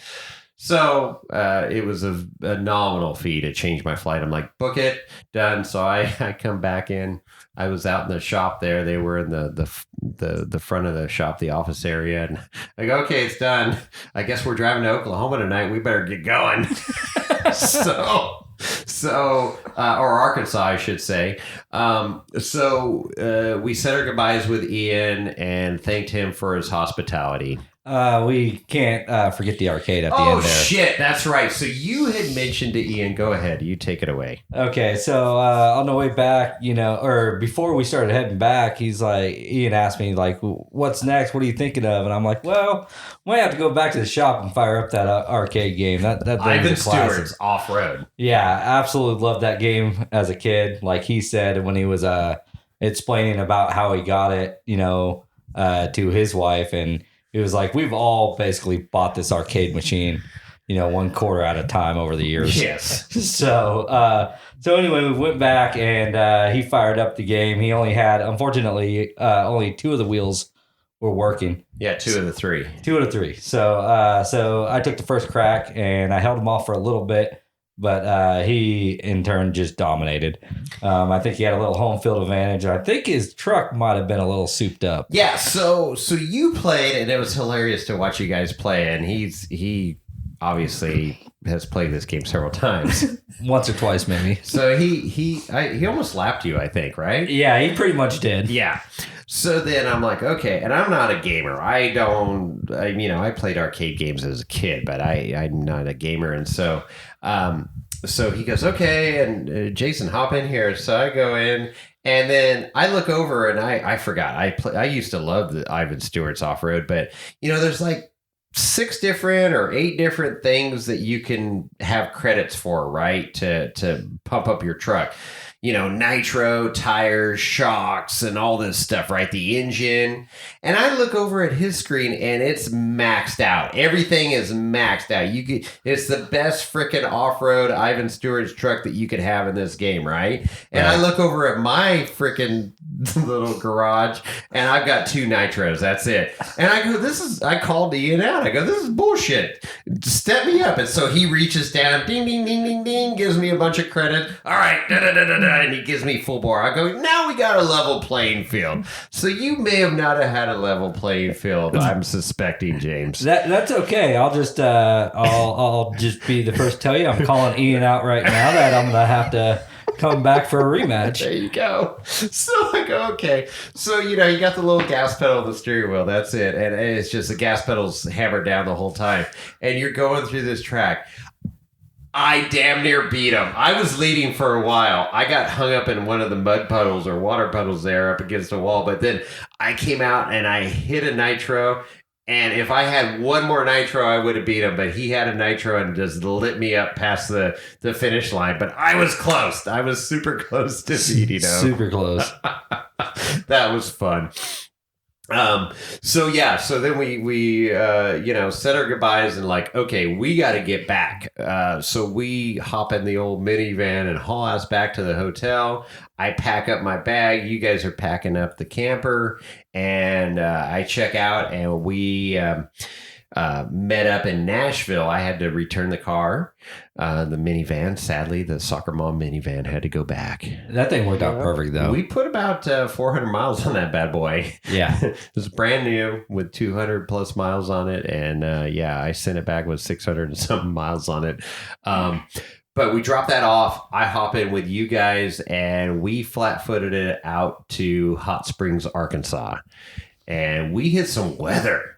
Yeah, it was coming down. Yeah. And here I am, uncomfortable, sitting in a Dodge going in a foreign country, Oklahoma and Arkansas. But we weren't in Oklahoma yet. We were heading out of Tennessee to Arkansas. But it did all right. I was honestly, I was sitting in the front and I could not see very well at all out the windshield. But James, having the experience of driving in whiteout conditions on Highway 80, plowing the highway, you're like, oh, this is nothing, and it was freaking gnarly. Most people would have pulled over and just waited, but you're like plowing through this shit. Oh yeah, you could still see the lines, 6 car lengths ahead. I mean, yeah, the visibility out the windshield wasn't great, but when you can still see the lines on the road, no problem. Yeah, I was waiting for Toto to fly by here. It was pretty gnarly out there. Rhonda was in the back. She goes, I'm not watching. We're okay. Everything's fine. Pass some of that bourbon. Yeah, you were hitting the bourbon in the back, weren't you? No, she wasn't. But yeah, it was, what did it take? About 8 hours? Yeah, it took about 8 hours. I think I was able to make it till somewhere around 10 o'clock, and then I had to tap out. I was done. Yeah. And Rhonda took over and got us there. Rhonda did great. You did great driving a truck trailer camper in a foreign country called Tennessee and Arkansas. But yeah, we pulled in to Hot Springs, Arkansas at 2:30 in the morning, 2:35, I think it was to be exact. Roughly, yeah. Yeah, and we're going down these back roads off the main highway, and it's like, okay, and then, sure enough, boom, we end up there and pull up to, we're super stoked at this point, and we walk up to the building there, the registration area, gift shop, all that stuff. Of course, everything's closed. But here is an envelope on the door. What did that envelope say? Said Ian Johnson. It said Johnson. Yeah. That must be us. Must be us. He's the one that made the reservation. So then we pull into this park, trying to find our campsite, and it's a Dodge, so it's not quiet. It sounds like it's ready to throw a rocker through the freaking head. But we're driving through. Everybody's all camps are quiet and asleep. There's not one campfire or light on. And we drove past our campsite. I'm looking at this stupid map, and I'm like, no, I think we got to back up. So we had to turn around, go back. We found our campsite, and there was a couple vans next to us that were, clearly not off-roaders. They were just staying there for the night. So sorry, not sorry to them. We came in a little hot and heavy. Got the camper level jacks down, set up the couch to the bed for me, and we said, all right, we got to have a little celebratory whiskey here. So what do we have? Did we have Old Elk? What did we have? I believe we had Old Elk that night, didn't we? I think so. Yeah, we had Old Elk, and I think it was 3 o'clock when we finally laid our heads on the pillow, right? We were so jazzed up to be there. So then woke up the next morning by 8 o'clock. We were up moving around, and it was light. And we look around and we go, holy crap. This place is insane. And we get looking at the map and go down. You talked to your buddies down there. So you went down and saw Chris and them. Yeah, I went down and saw Chris and a group of friends that he was with, their off-road club. And he was like, oh, super awesome. You guys made it. By the way, you guys got everything you need. And I was like, we're running a little short on some food supplies we weren't encountering We didn't plan on it. This was unplanned. Yeah, this was completely unplanned. Everything was closed on our way in. Yeah, I picked up a guy who drives a Ford, so he wasn't used to the nice ride. Right. Perfect. Yeah. So no massaging seats. It was like a third world country riding in this Dodge. But anyways. So then he's like, well, hey, the keys are in my truck. If you guys need to run to town, there's, right down the road, It was a Chevy. It was a Chevy. Duramax. Very nice truck. And so, went back, talked to Jason and Rhonda, and we borrowed his truck, ran into town, and got a couple of steaks for the night, and I got some supplies. Yeah, so that worked out good. Came back, and then we went wheeling. So I'm like, James, Rhonda, go out. And Rhonda's like, no, I'll stay here, read a book, relax. You guys go out and figure this shit out. And so we did. It was actually a lot of fun. Weather was good. and James was learning his buggy. I had to teach him about the Atlas, how to shift that bad boy with the automatic and everything. Yeah, it's the Wheeling Wine and Whiskey, Jason's advanced off-road class. It was Buggy 101 here. But we did some fun stuff and just getting them used to wheeling with a V8 and stickies, 43 stickies and everything, and how that all works. So we had a good morning, met up with some rock bouncer guys out there. Yeah, those rigs, man. There were some nice rigs. Incredible. Yeah. Hashtag Chris Money, high dollar freaking rock bouncer shit. Yeah, very high dollar. So we were like, it was like 12:30. We're like, oh, we better get back to camp. So we head back to camp. We took that one trail that we ended up running into the guy with the Jeep and oh yeah, let's not forget about that. Holy crap, that was fun. Got the first recovery. So I asked Ian, I'm like, what trails should we hit out there? And he goes, oh, you got to do Ingrid's Revenge. And we're like, okay, that sounds interesting. So this map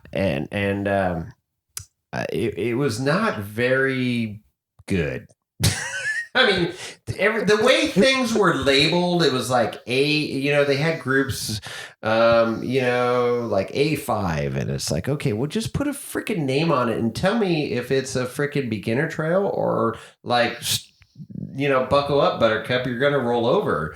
And so you had to go over to the legend, and it was just really odd. So we finally came upon Ingrid's Revenge. I go, oh, here it is. And there are signs out there that say what the trail is and the number and letter and all that bullshit. Right. You just couldn't tell what it was on the map. You actually had to go to the trail to really see what the difficulty was. And they had a great mix of whether you rode dirt bikes or side-by-sides or buggies. Yeah, it would have a list of what it was. So there was a rating for a side-by-side. There was a rating for a buggy. There was a rating for a Jeep. There was a rating for a motorcycle. And their ratings, which was interesting, it wasn't like ski trails. Like it's like, oh, green circle's easy and, blue square's intermediate and black diamond or double black diamond. No, all theirs were diamonds. It was 1 diamond, 2 diamond, up to 5 diamonds. So 5 diamond was, buggy shit. Yeah, and what I liked is the sign that they had just as you got into the trail, up on the tree was, you might want to buckle up. Yeah, now it's time to buckle up is basically what the sign said. And so we get out there on Ingrid's Revenge. We're like, okay, we found it and going up it. And it's marble. It's marble out there. So marble's slick. And when it's wet, it's extra slick. And it was a little wet. And we come up on the main obstacle, one of the main obstacle on Ingrid's Revenge, and it was this marble hill. And there's a Jeep there working it. And he had a V8. He was motoring pretty good, right? And you're like getting nervous. James is getting nervous. Well, I saw him start to slide sideways, and I'm like thinking, oh, this is not good. How steep the hill was. I was like, I don't need any Jeeps landing on my new buggy, so I decided to back up just a little bit. So you're like, back up, and I'm like, I'm fine. We're fine. We're not. Nothing's happening here. It's all okay. He's not gonna roll into you. And sure enough, he's up there and he's working it, and he gets sideways, rolls over. Right in front of us. Didn't hit us. It was way up, but rolls over and we're like, oh shit. And so I get out.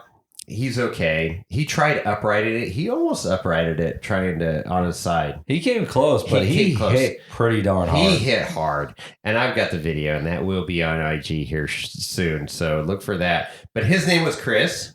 Another Chris. Chris. Everybody's named Chris out in the South. And so James goes over. I'm like, all right, well, let's try out your new buggy and Warren winch here, your first recovery.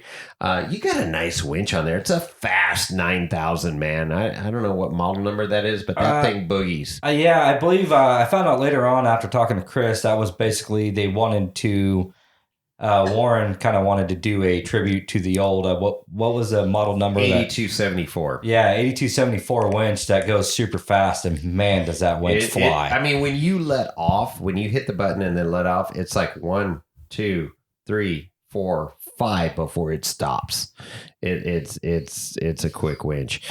So anyways, get him hooked up. roll him back over. He drives, gets it up on all fours and then coasts down the hill and then gets it level and fires it off. And of course, it's mosquito abatement at that time, just oil burning out of the cylinders. Luckily, it didn't hydrolock or anything on him. So we're talking to the guy, and I'm wearing my Wheeling Wine and Whiskey hat. James is wearing his Wheeling Wine and Whiskey hat. And he goes, "Hey, I listened to that podcast." And I'm like, "Really?" I said, "Yeah, well, I'm Jason from the podcast." He goes, "Oh, no shit."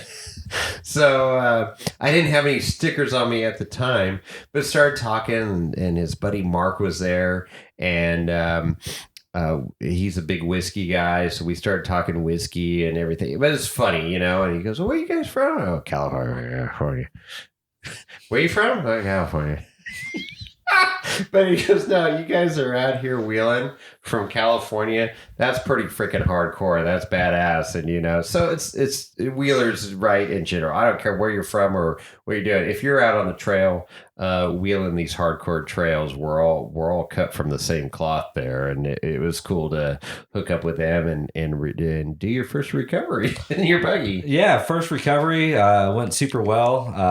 Unfortunately, kind of a small yard sale going. He had to pick up his door. Yeah, there was door got thrown in the back and a bunch of stuff. But anyways, so then we go up, and then the toilet bowl was the next obstacle, and that was a pretty gnarly marble, slick as snot, water coming down obstacle. And I think it was Mark that actually helped us out get up that obstacle. Mark was super cool. He's like, "Why don't you guys go ahead? You gotta your rig is a little bit more capable."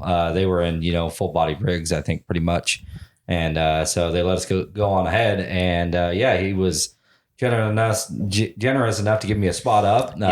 Kind of showed me the tricks to the obstacle. And it still took me, I think it took me 2-3 tries just to get it on the right line, because it's so slick. I mean, you venture, a half an inch one way, and your rig will completely just slide off. It totally, and the name toilet bowl was apropos because as you got up and you give it any throttle at all, it would throw you right to the driver's side into this rock. And so I was teaching you, I'm like, take out the rear, warm up the front tires, get the front tires sticky again, being on the slick rock and wet, get the tires hot, get them dried off, get them so that they'll grab. And then so that's what you did. And then with Mark's guidance of a line, you were able to boogie right up that sucker. Yeah, it started in Hot Springs. Definitely kind of let loose of the whoop howls out there. Yeah, you were after wheeling with the Ian at AOP and learning the buggy. I mean, it was your first time driving it and learning that whole operation, and getting more comfortable driving it at Hot Springs, Arkansas there.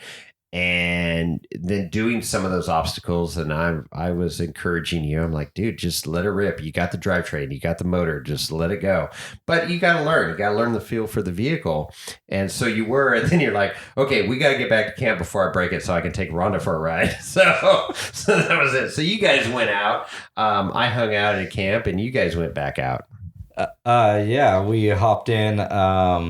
Kind of took me a second to find my way back through the maze a little bit, because it was a little bit of a maze if you don't know the area. There's so many trails that intersect off of one another. I mean, you can jump on one trail and hit 6 others.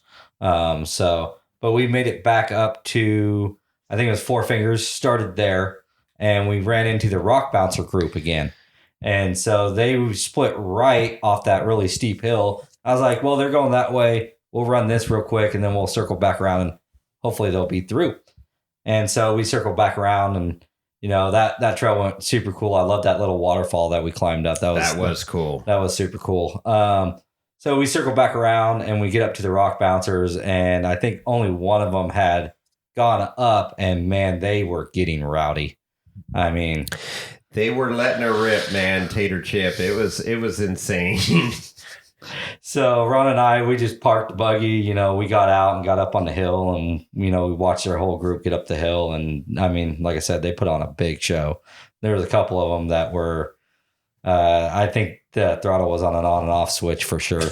Like Dan Wright? Yeah, pretty much. Exactly like Dan. Crazy Dan.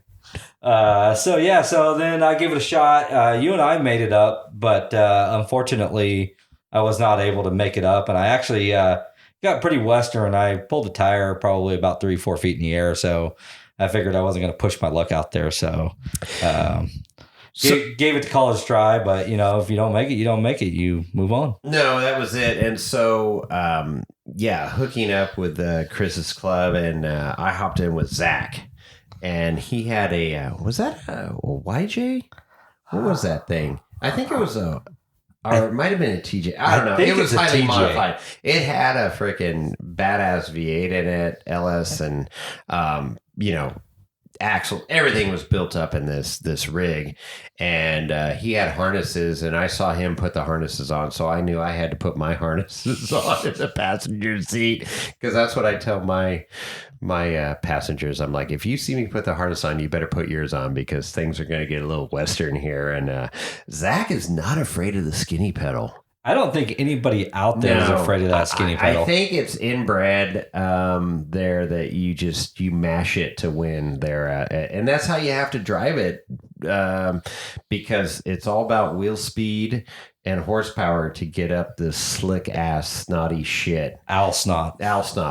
And man, I was giggling like a schoolgirl riding with Zach. I mean, it was so much fun. I do not like riding in a vehicle. I like driving, but I had a blast riding with him out there. And we we got into some shit. So we made it up that obstacle barely. And then you could have made it. You had the rig to do it, but it's just learning the rig and feeling it out. And you may have broken too. You may have caught on fire. You may have been upside down on fire like Ricky Bobby. Who knows? But it's just like you gave it a college try for sure. And I just one thing that I don't like is not only giving my rig a lot of throttle, but it's also if you slip off and come down hard. Oh, there was a couple times where consequences. Yeah, there were some consequences, and I was like, you know what? We're not out here to break or wreck the rig. Right. We're just out here to have a good time. Yeah, so for sure. I ended up just you want to drive it back on the trailer. Yeah, I wanted to drive it back on the trailer, and but the guy you were riding with, man, at one point I thought you guys were going over. Oh, we were super close to going over. It was so close. I knew to keep my hands and arms inside the vehicle at all times. What did you think, Rhonda? It was fun to watch everyone, but definitely different style wheeling and definitely skinny pedal. Get out there. Were you riding with James on that? No, I was out talking. Well, I was out watching everyone, and then he just went. I was talking to Mary, one of the wives out there. Yeah.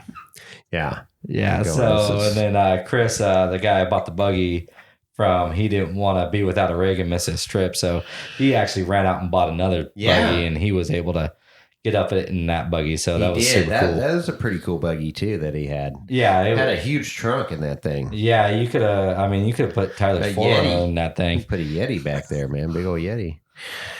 So what was cool, not only seeing Hot Springs off-road park there, but the event that was going on, the Sheepdog Impact Assistance group that was out there bringing these veterans, getting them off the couch, getting them out in a social environment and having these experiences. And so Chris's club, there was other wheelers out there that,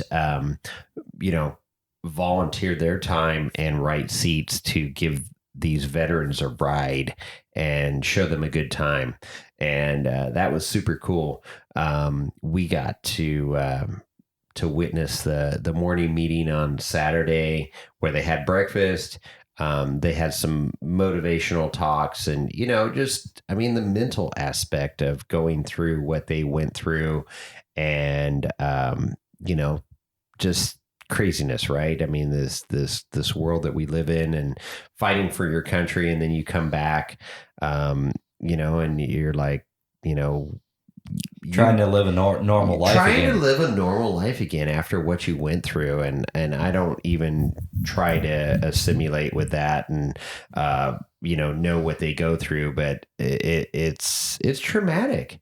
And this is a very cool organization that gets them out of their homes and experiencing different things, from this rock crawling aspect that we all love, to skydiving, to whatever it may be. I mean, they do a lot of cool stuff for them. Yeah, they not only do they help get them out, but they also provide educational services to get. Yes.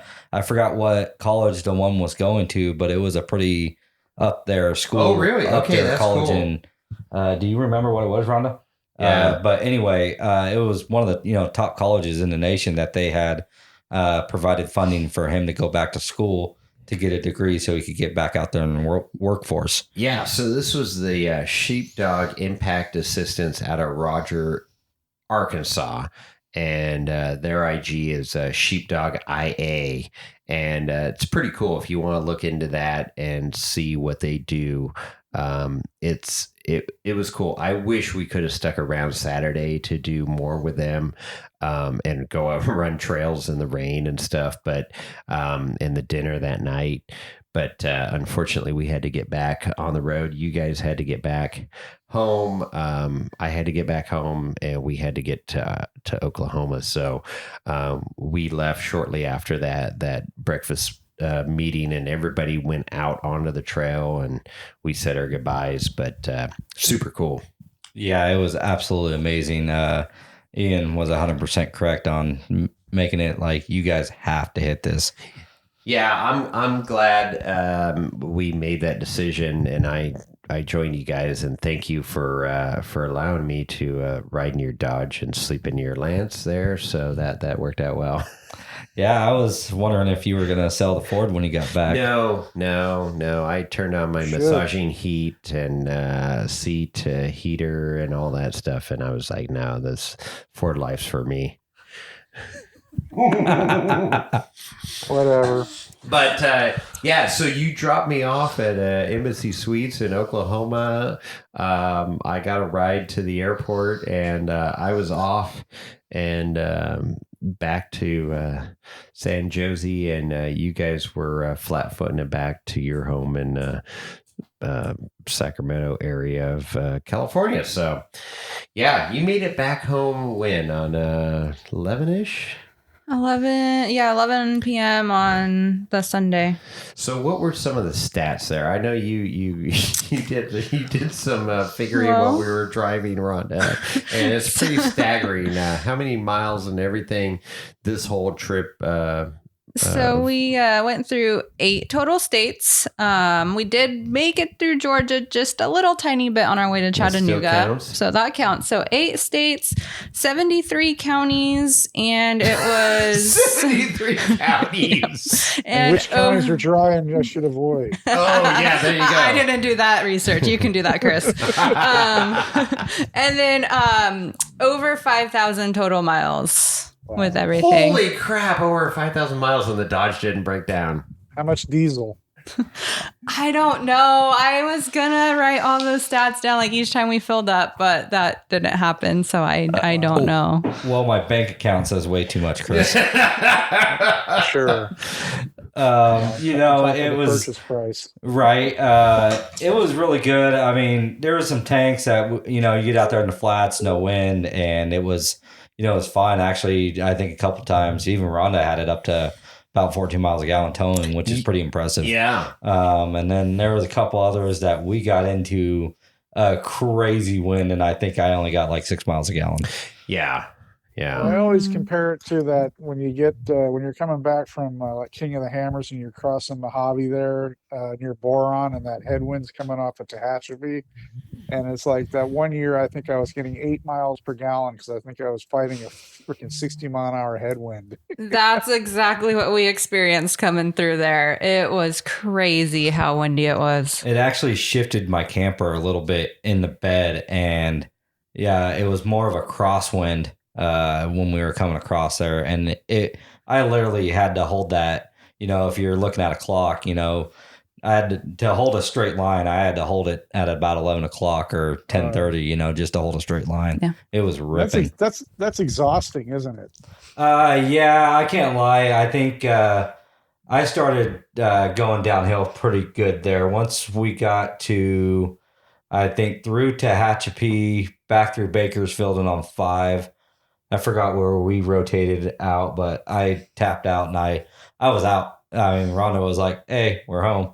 So, Wow, that's cool. I would have just pulled over and gone to sleep somewhere. Yeah, well, that's what I told him. It's a good thing he was driving through all that wind, because that's what we would have done if I was driving. I would have stopped and waited it out, because I would not have driven through that. Well, shit. Sounds like you guys had quite the adventure. I'm sorry I missed it. I missed out on some really good memories, and glad you were able to share those memories with us and our listeners. But we have an open invite to come back, so we're gonna figure out your schedule, and we're gonna make that happen, Chris. yeah, we're not going to let you miss that. Flight. I'm leaving in 20 minutes. Perfect. You and Lorenzo. I was wondering why he took off. He had a little like briefcase, and he took off out the front here. I was wondering where he's headed. Well, I saw him give me the hoof as he left. Did. So. He gave us a hoof and took off. He hopped in an Uber. He didn't stay long enough to realize he's going to be traveling in cargo. Right. He didn't know. You told him he's got a first class ticket, and he's going to be in cargo in a little shipping container. Yeah, I said first class, baby, but that's me, not him. Yeah, incredible journey. I'd be remiss if we didn't. I got some quotes of the trip here that we have to review here. There's some good ones. Yeah. So we're in the parking lot working on the buggy, and this guy comes out of the hotel, and what did he say? He's like, "Damn, that's cool. I divorced my wife for that." It was like, I divorced my wife for that. Looking at the buggy, and yeah, I don't think he understands how divorce works, but yeah, that was pretty funny. He clearly doesn't. And then of course Ian say, "Hey, you're in the South, come eat," and that was freaking hilarious. I was dying laughing on that one. What was another one I have? Referring to the side-by-sides out there, they call them rock mosquitoes. That's entirely true. Rock mosquitoes. That was pretty good. You got another one there? Something happened when we were dropping the trailer, and I think you made a comment about how because that tow hitch that he had on there for that setup for that 30-foot trailer was just something else. I mean, that was one big slab of metal. It was. I mean, it was huge, and I told him not to make fun of I told Jason not to make fun of the hitch because it had more metal in that hitch than his whole Ford. Right. Yeah, that was quite the hitch that he had on that rig. Yeah. Well, the Luma Duty for the win. Incredible journey. It all came together. It was. Like I say, there's very little planned other than you're going out to pick up a buggy. I'm going to go out and meet you, and let's see what happens. And this is what happened, and it was a lot of fun. We got to see some country and do some cool wheeling at AOP and Hot Springs, Arkansas off-road park there, which. Looking back, I'm glad I made that decision. Financially, I'll be paying for this trip for the next 6 months, but that's okay.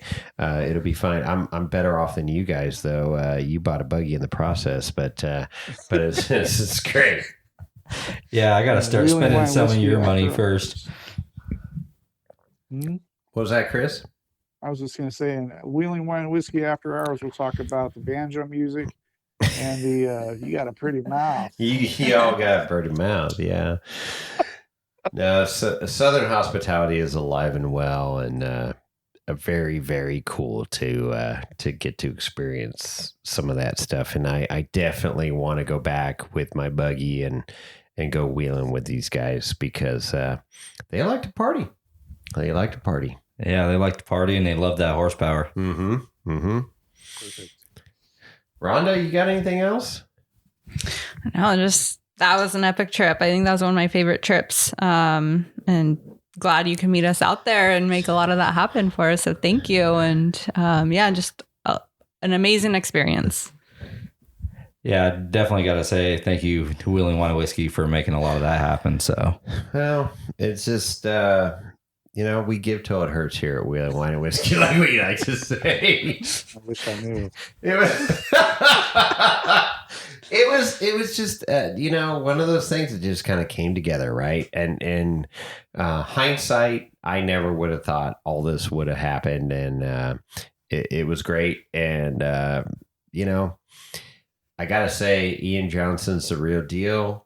I have utmost respect for him and spending the time that he did with us because he didn't have to do that.